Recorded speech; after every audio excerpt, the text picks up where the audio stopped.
Every few months, somebody calls for a trucker shutdown. But now I'm going to tell you the truth. Shutdowns don't work anymore. Not because drivers don't care, but because the system has changed. Back in the Teamster days, one strike could freeze a city. There was a union, a strike fund, and one unified voice. Today, 90% of drivers are independent. No union, no backup, no protection. So when you park, you stop the only income that your family has. Meanwhile, the freight doesn't stop. Brokers shift your load to a mega carrier, a lease fleet, or even a foreign-owned shell company with US DOT numbers. They don't care who hauls it as long as it gets moved. So while drivers are sitting broke, brokers are sipping coffee, waiting you out. A shutdown hurts us, not them.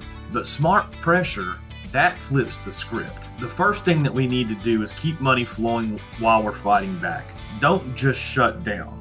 Just refuse cheap freight for 48 hours. That kills their desperation freight supply chain. You're still rolling, you're still earning, and now they're the ones bleeding. The second thing we should do is start posting your rate cons, your settlements, and your pay stubs.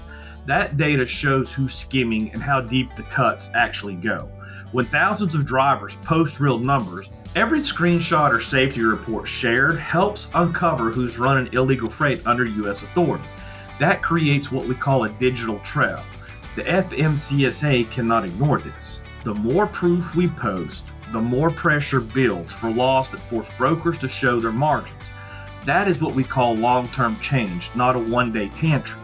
You can't be fired or fined for refusing trash rates or publicly posting information. This fight is 100% legal and it's fully public, and you're protected underneath our First Amendment. Every driver that tags Big Rig Nation becomes part of a national watchdog network. We don't need to beg Washington. We build our own pressure system right here together. The lies collapse. Even the megas rely on small fleets and independents to move their freight. You might not move most of the tonnage, but you move what keeps America breathing, the spot market, the freight they can't plan for. That's the leverage. That's the power. And that's why smart pressure works. Shutdowns are old school. Smart pressure is the modern strike. Keep rolling, keep earning, keep exposing, and that's how we take trucking back, one load at a time.